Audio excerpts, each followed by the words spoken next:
شۆڕشی ساڵی 1970 گەلانی ئێران و دۆلاری 94,000 تمەنی کۆماری ئیسلامی. ئایا دیکتاتۆر داوای لێبوردن دەکات یان دەڕوخێت؟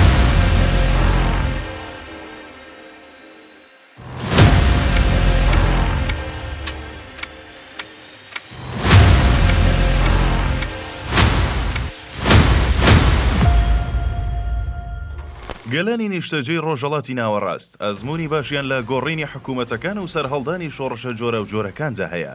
ئەرێستاش لە سوچێکی دیکەیەم بەشەی جیهاندا شۆڕشە کراوە و دەسەڵاتێکی نوێ هاتۆتە سەرکار و خەڵکەکەی هیوادارن کە ئەم دەسەڵاتە بتوانێت مافەکانیان پێ بدات و ئەوەی دەیانەوێت لە ڕێگای ئەم دەوڵەتە نوێیەوە پێی بکەن. هەمومان باش دەزانین ڕوخاندنی دەسەڵاتێک و هێنانە سەرکاری حکوومەتێکی دیکە هێندا سانە و ساکار نییە. شۆڕش قوربانی و خوێنی دەوێ و زۆر جاریش نرخی قەرەبوو نەکراوی دەوێت کە لەوانەیە لە بەشێکی مێژوودا بە توندی بچەسپێت و وەکو کارەساتێکی گەورەی فەرامۆش نەکراو بمێنێتەوە. بەڵام دوای ئەم هەموو قوربانی دانش چی گرنگە؟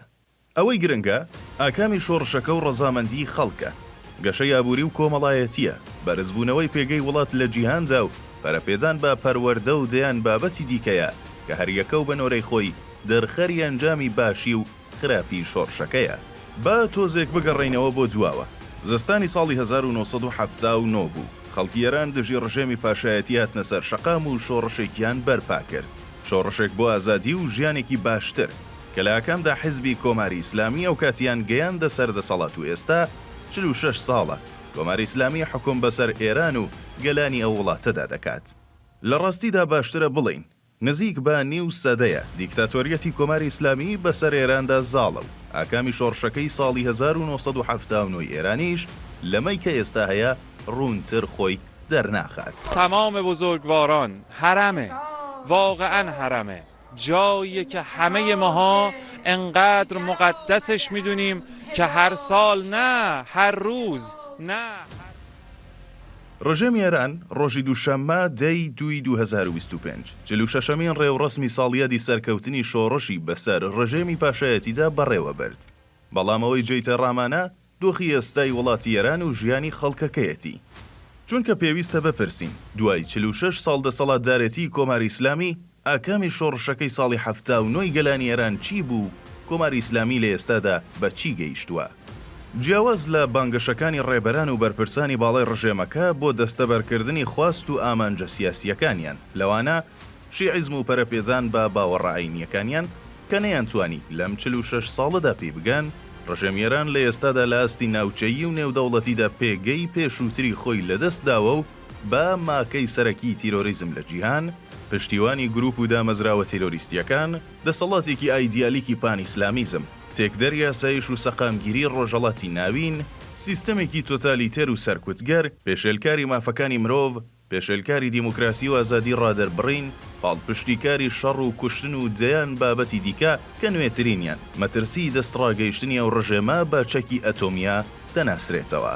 ئەمە جیا لەوەی لە ناوخۆی وڵاتی ئێراندا هۆکاری سەرەکی زۆرترین قەیرانەکان هەڵاوسان و ڕێژەی بێکاری سەرکوتی نەتەوە و ئاین و کەمینەکان گرانی لە ڕادەبەدەر و هەزاران بابەتی دیکەیە کە ژیان و گوزەرانی لە خەڵک تاڵ کردووە. ئێستا با بپرسین ئایا ڕژێمی ئێران دوای 46 ساڵ دەسەڵاتدارەتی چی بۆ خۆی و خەڵکەکەی دەستەبەر کردووە؟ گەمارۆی زۆرتری نێودەوڵەتی یان بەدەستهێنانی شەرعیەتی زیاتر لە ناو خەڵکدا؟ باوەش بپرسین ئایا دوای 46 ساڵ لە شۆڕشی گەلانی ئێران دۆلاری 94,000 تمەنی ئاهێک بەبەر دۆخی ئابووری خەڵکی ئێراندا دێنێتەوە؟ یاخود لە سێدارەدانی 1021 کەس تەنیا لە ماوەی یەک ساڵدا دەتوانێت دڵخۆشی هەبوونی ئازادی و ئازادی ڕادەربڕین بە خەڵکی ئێران بدات؟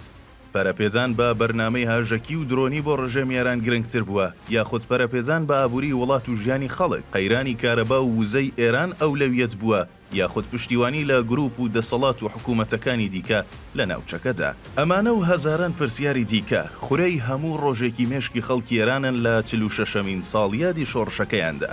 ئێستا نەکتەنیا گەنجان و لاوانی ئێران بەڵکو توێژەکانی دیکەش بە تایبەت بە تەمەنەکان پەشیمانن لە شۆڕشێک کە کردیان و حکوومەتێک کە هێنایەنە سەر دەسەڵات چونکە ئاکامی 46 ساڵ دەسەڵاتدارەتی کۆماری ئیسلامی درۆ چاواشەکاری سیاسەتی هەڵە و ناپێویست دۆلاری 94,000 تمەنی لە 3 دارەدان کوشتن و زیندانی کردن لە ناوبردننی سەرچاوەکانی وڵات ئابوووریەکیدا تەپی و نەبوونی ئاسایش و گرنگتر لەوانە کوشتنی هیوا و داهاتووی ملیۆنان کەس بوو لە خەڵکی ئێران. ئێستا ئێوە بڵێن بە باسکردنیان بابەتانە کە دڵۆپێکن لە دەریایەک لە تاوانەکانی کۆماری ئیسلامی بەرامبەر بە گەلانی ئێران و ڕژێمەکەشی چاکسازیەکی ئەنجام نەجاوە و ئامادەش نییە دان بە هەڵەکانیدا بنێت داوای لێبوردن لە خەڵکی وڵاتەکەی ناکات و تەنانەت ئەگەر داوای لێبوردنیش بکات کات ناگەڕێتەوە بۆ ساڵی 1979 و دۆخەکە باش نابێت.